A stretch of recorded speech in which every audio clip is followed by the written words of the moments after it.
How's it going, everyone? You guys are gonna notice in the next few months that the game releases are probably gonna get pretty packed. I mean, I wouldn't say that this fall is quite as jam-packed as some of the other years this fall, but there's a lot of great games coming out, or, games that look really good coming out in the next few months. We'll see how delays affect everything, but hopefully the majority of it goes smoothly. But in this video, I also want to look at some of the more underrated games, particularly in August, that I feel like you guys should have your eyes on. We have a total of 6 games to go over. Some of them I've talked about in the past, some of them I haven't even mentioned on this channel, but let's get right into it, and I want to kick things off with a game that really has piqued my interest, and that is Recompile, which is coming to PlayStation 5, PC, and Xbox Series X on August the 19th. This is a game that has a very, very slick presentation style. It's a game that the idea I haven't really seen before. It's an exploration adventure game, and the game notes an atmospheric Metroidvania hacking adventure lets you take control of a semi-sapient program struggling against deletion in a sprawling 3D world of a mainframe. Recompile features intense combat, tight 3D platforming, superpowered abilities, and an environmental logic-based hacking mechanic. So it is seemingly cycling a couple of different gameplay mechanics, but pretty cool in terms of its platforming sequences as well. The creation of different environments looks pretty good from that standpoint, and then also there is a level of combat in the game as well, and you're not restricted to the typical traversal elements, of course, because of the style of the game. The game also notes the inhabitants of the mainframe are strange and diverse, and many are found to be inherently hostile. A full complement of powerful weapons and abilities are available to help you survive and destroy. Obviously, with the game taking inside this mainframe, hacking is going to be a big component of the game, and it notes on that aspect of the game many environmental features such as locked doors, force fields, elevators, and even enemy spawning systems are all powered by intricate, interconnected logic gate circuitry. Nothing is hard-coded, everything is systemic, and all fully exploitable. Logic gates can be freely inverted and reverted, allowing puzzles or other threatening obstacles to be peacefully and safely bypassed. Even the inhabitants themselves can be tampered with their programming changed to follow the player's command, so a little bit of manipulation going on there as well, and the story's got a lot of mysteries surrounding it.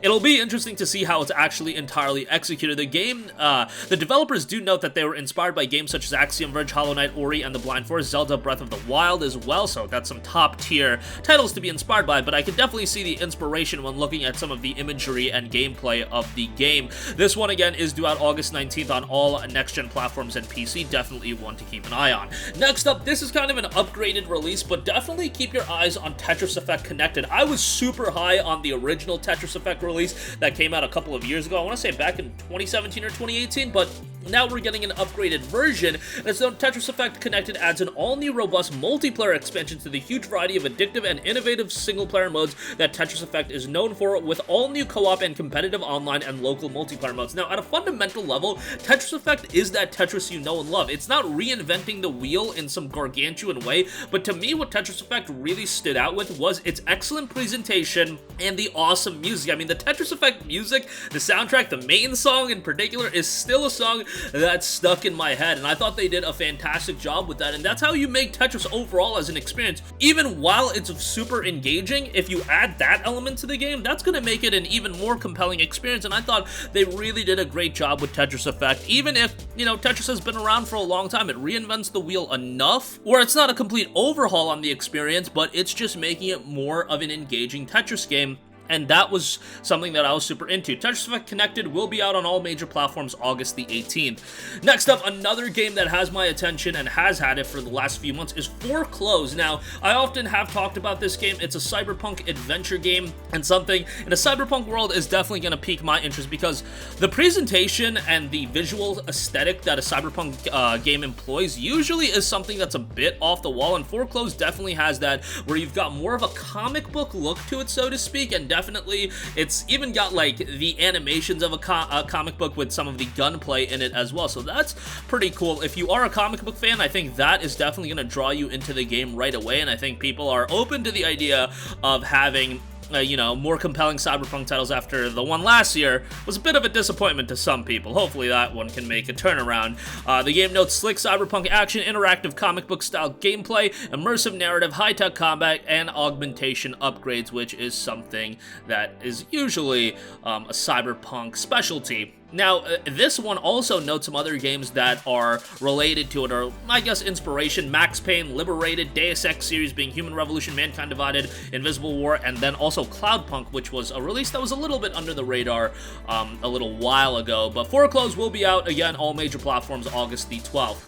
Next up, this is one that I've been looking forward to for a little bit, and that is 12 Minutes. 12 Minutes kind of got announced a little bit under the radar. Now, it is coming to Xbox and PC only, and it will be a Game Pass title, so that is a little bit of a bummer. Hopefully, it sees a PlayStation release at some point, but given that it's not going to be a crazy difficult game to run, and, you know, that shouldn't be too bad if you will have a PC, or if you have an Xbox, I mean, feel free to play it on that.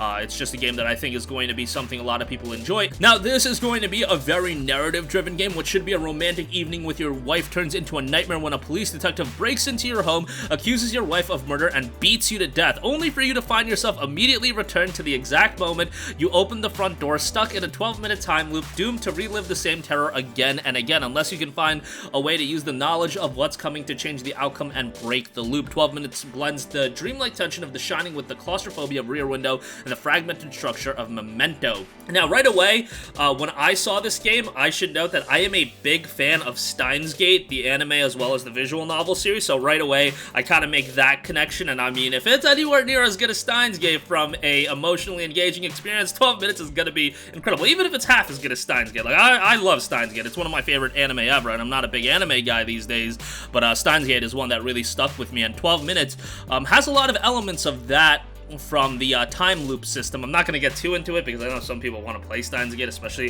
the VN being available readily now, but yeah, 12 Minutes definitely from a story standpoint has my interest, and want to see how this game plays out. This one is out August 19th. Next up, we have Yuoni. Now, Yuoni is a game that I am not sure if it's going to be out in August. It was noted back in June it was slated for an August 19th release, but nevertheless, hopefully it is out in the relative near future. The game is a first-person narrative horror game that whisks you away to a sunset-stained world to play a deadly game of hide-and-seek as a grade schooler AI, navigate authentic Japanese environments, and utilize every hiding space that you can find to survive the horrors ahead, and if they find you, you gotta run. So obviously this game is for a lot of fans of horror games. We have a lot of competition in the horror market these days, but this one seems to invoke that, you know, feel of terror that I feel like a lot of horror games do miss out on at sometimes.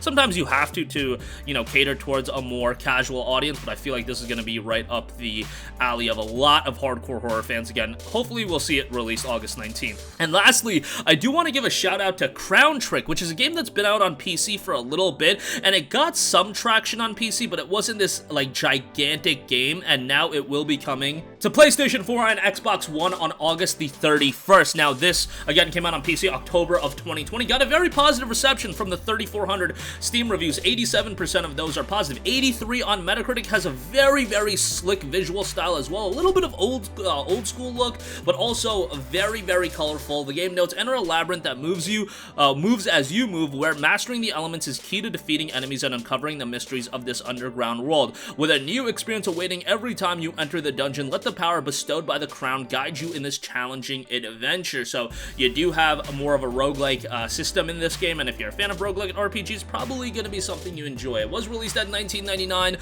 on PC, and I imagine a similar price point will be on console, so PlayStation 4 and Xbox One for this one. But again, if you're a fan of this style of game, this one might be something to keep on your radar. Notes over 100 different monsters with 9 unique types of weapons, explore the atmospheric dungeons of different settings, and a bunch of different skills, passive abilities, items, special relics, and much more. Remember, Crown Trick is due out Tuesday, August the 31st, and that is going to wrap up this one. Again, a lot of games coming up this month, next month, you know, and the months to come, whether it be Ghost of Tsushima Director's Cut, I believe New World is scheduled for a release soon. There's a lot of big stuff coming out, especially next month with like Tales of Arise and all that stuff, but a lot of other games are going a little bit under the radar. Keep them on your radar. Not saying you buy them day one, but definitely something to add to your wish list. Keep them on your list. I know we're amassing gigantic backlogs, but these games could be sleepers of 2021. That is going to wrap up this one. Let me know all of your thoughts in the comment section down below. Thank you for watching, and goodbye.